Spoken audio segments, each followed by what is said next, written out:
I'm going to share with you guys how to sell a tenanted property in Ontario. My name's Daniel Hale.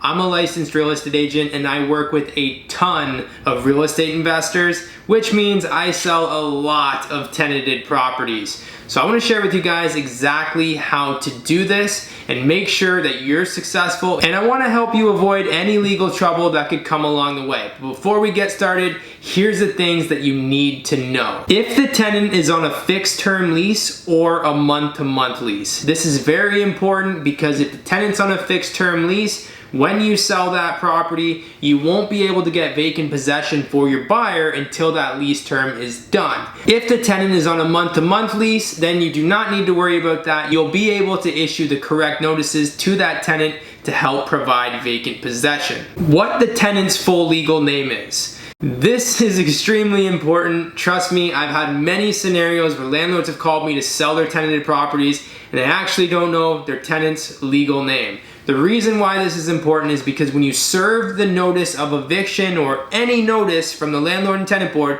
to that tenant, you need to make sure that you are correctly identifying that tenant and you have their legal name. Has the realtor you are using ever sold a tenanted property before, and do they know the landlord and tenant board? Make sure you hire a realtor that has sold tenanted properties before and they understand the Landlord and Tenant Board Act in Ontario.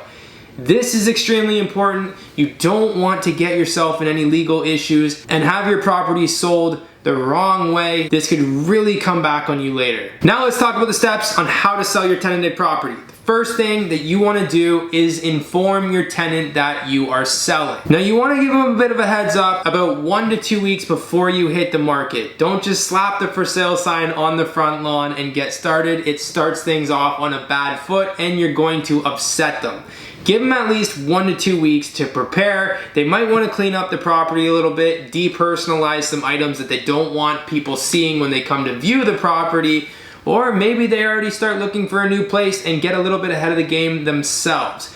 After all, there's a high probability that the tenant is going to have to relocate. After you tell the tenant that you are selling the property, you want to set up a meeting with that tenant. Ideally, you want that meeting to be your real estate agent that's taking care of that meeting and meeting with the tenants. It's best that they do that as opposed to yourself as the landlord, because the tenant will open up more, say things that they might not want to say in front of you, and that conversation can be a lot more open and you can put everything on the table, and it's very important that you do this. And in that meeting, you're going to discuss the following things. All of the options that could happen to their tenancy. There's a chance that they might get evicted for the buyer's personal use. There's a chance that an investor might purchase the property and they could assume the tenancy.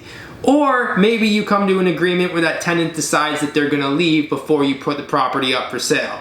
But the important thing is you discuss everything with them that could happen to their tenancy. They will know that you know your rights and they will respect you more for this. When the property will be going on the market, again, you want to make sure they're prepared and they know exactly when the property is going to hit the market. The showing schedule and how they will receive notices for showings. It's important that you tell them what the schedule is going to be. Now in Ontario, when you're showing a tenanted property, it can only be from the hours of 8 a.m. to 8 p.m.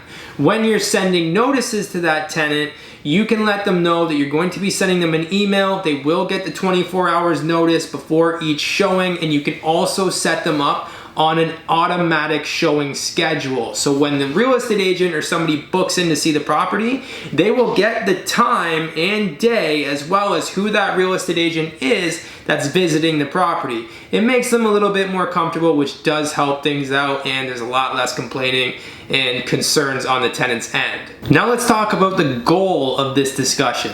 You're going to see how cooperative the tenant is actually being. If they're going to cooperate during the sale, if they have any issues, sometimes they'll even tell you, we're not going to leave if you sell the property, and you'll know you need a landlord and tenant board hearing. It also helps make sure the tenant knows you have a good understanding of the landlord and tenant board. When the tenant knows this, they will establish you as an authority figure and somebody that they cannot just walk all over. This is important. It's actually a good thing when the tenant knows their rights and they know that you know their rights. It's gonna make this a lot easier, and they will believe that you know how to get the job done, and they'll make it a lot less difficult on you. Now lastly, it'll help you establish the direction you need to go with the sale. Sometimes you'll be able to negotiate something with the tenant so that you can get vacant possession. Sometimes you'll establish that they're gonna throw their arms up and get all mad, and you're gonna need to go the distance with them with a landlord and tenant board hearing. Now the next step, it's time to get your marketing materials and begin the marketing stages. First thing, you're now gonna put the coming soon sign up on the front lawn. This will show the tenant that you are serious and that you are actually selling. Believe it or not, a lot of times when you tell a tenant you are selling a property, they don't believe you. They think that the landlord just wants the property vacant so that they can relist it and rent it out for more, or maybe they think that you just want them gone. So this shows the tenant that you're serious and it actually is going up for sale and you're not messing around. The next step is you're gonna schedule the photos. You can do exterior photos. The tenant cannot deny you of this. However, the tenant can deny you of taking interior photos. This does suck. If they deny it, it's not the end of the world though. If you have an agreement with the tenant, then that's also a very good thing, because a part of that agreement is you're going to be allowed to take photos. And when I say agreement, sometimes that's an in advanced cash for keys agreement, where you say you'll help assist them and pay them X amount of dollars upon vacant possession. But in order to do that, and in order to get these funds, you must clean up the property, you must allow me to take photos, you must not interfere with the sale, and make sure things go smoothly. Then you can get your photos. Now I've had many tenants that don't care. They say, okay, no problem, I'll depersonalize, I'll put some stuff away, I'll allow you to take photos.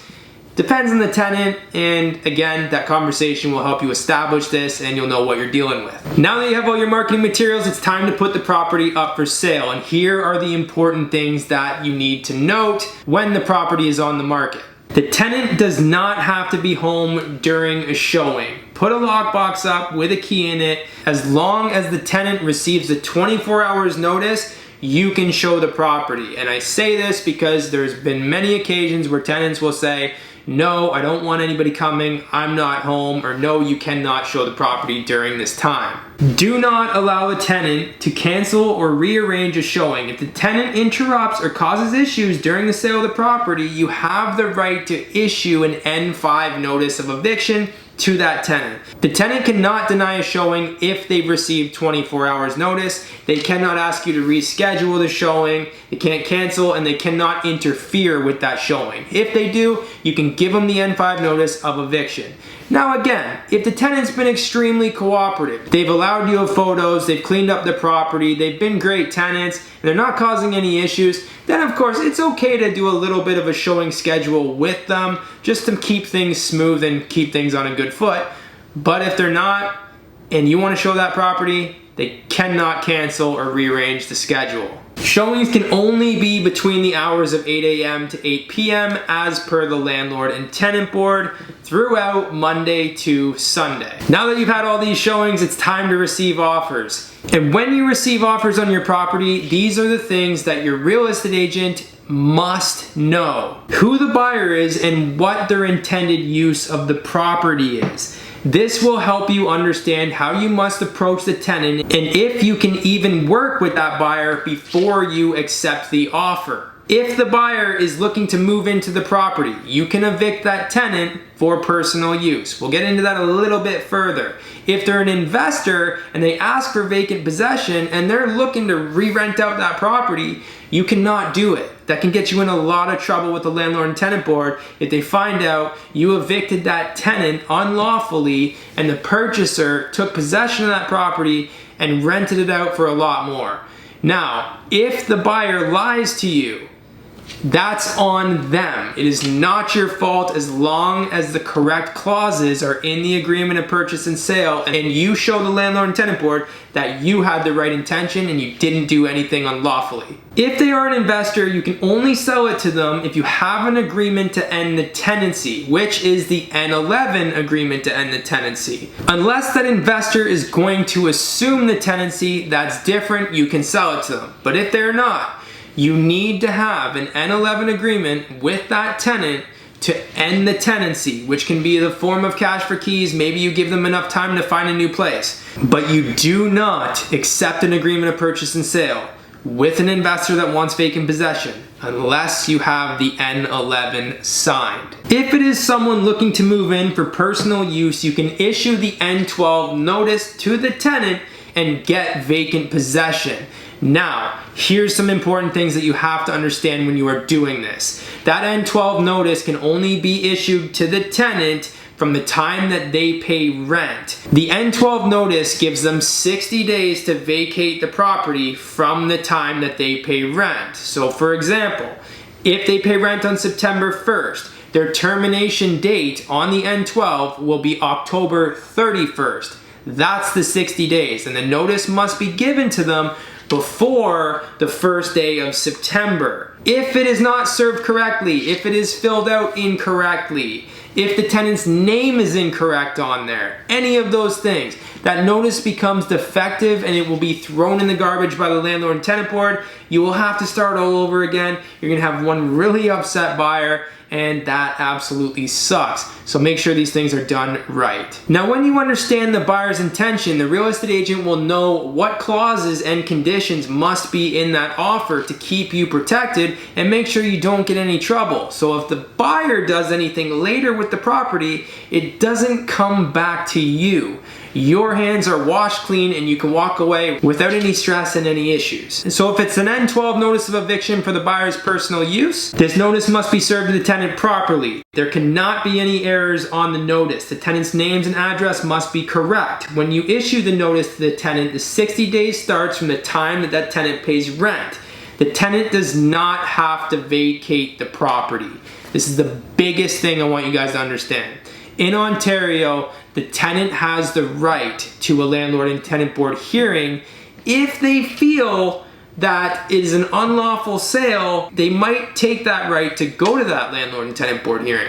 So you need to make sure that in the agreement of purchase and sale, you have a clause in there that allows you to extend that agreement if the tenant fails to vacate the property on the termination date that's on that N12. This will make sure that the buyer cannot sue you if you get to the closing date and that tenant is not gone. I've seen this happen so many times where sellers promise vacant possession on a specific date, which you should never, ever, ever, ever do.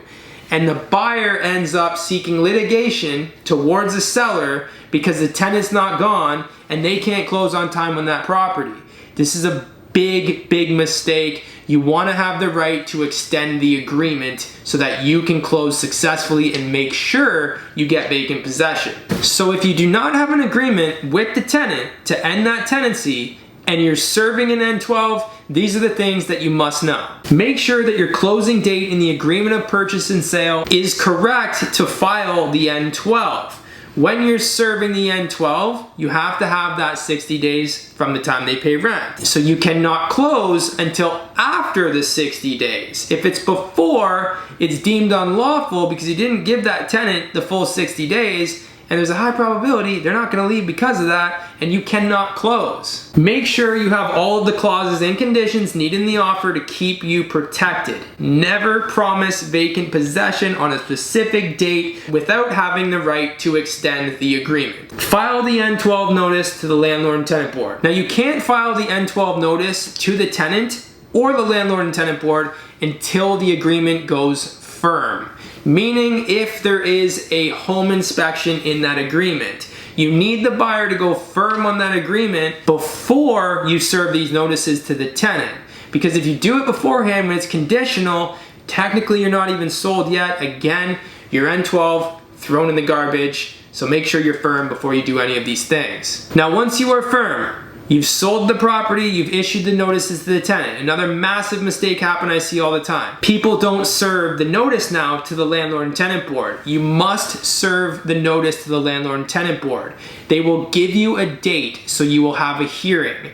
If the tenant does not leave upon the closing date, you know, and the buyer knows for their comfort, there's still a hearing coming up that will get the tenant evicted, which means the buyer will work with you on extending the closing date. Now, another really important thing here, the tenant will see that you filed the notice to the landlord and tenant board because the landlord and tenant board will email them or mail them and show them that you have filed the notice. This will show the tenant that you're very serious, you're not messing around, you've done everything in accordance to the landlord and tenant board, and there's a high probability you will now get the vacant possession because they know now that they can't sit back, kick their feet up, and know you didn't file it and there's nothing you can do.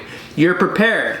Now your buyer will appreciate this and you will have successful closing. And I've seen it so many times where people don't do this and then they get stuck with a tenant saying, I want $20,000, $30,000 if you want me to vacate on this date. They throw crazy cash for keys numbers at you and things just get nasty. You got lawyers messaging you because the buyer wants to sue you. You got tenants threatening that they're not leaving and they want cash for keys. You lose equity in your home and things just get really bad, which is not what you want. So if you do all of these steps, you hire the right real estate agent that knows how to sell a tenanted property, you will sell for top dollar without getting sued. And if you're looking for somebody to help you with the sale of your property, shoot me an email, send me a text, or give me a call, and I'll see you guys in the next video.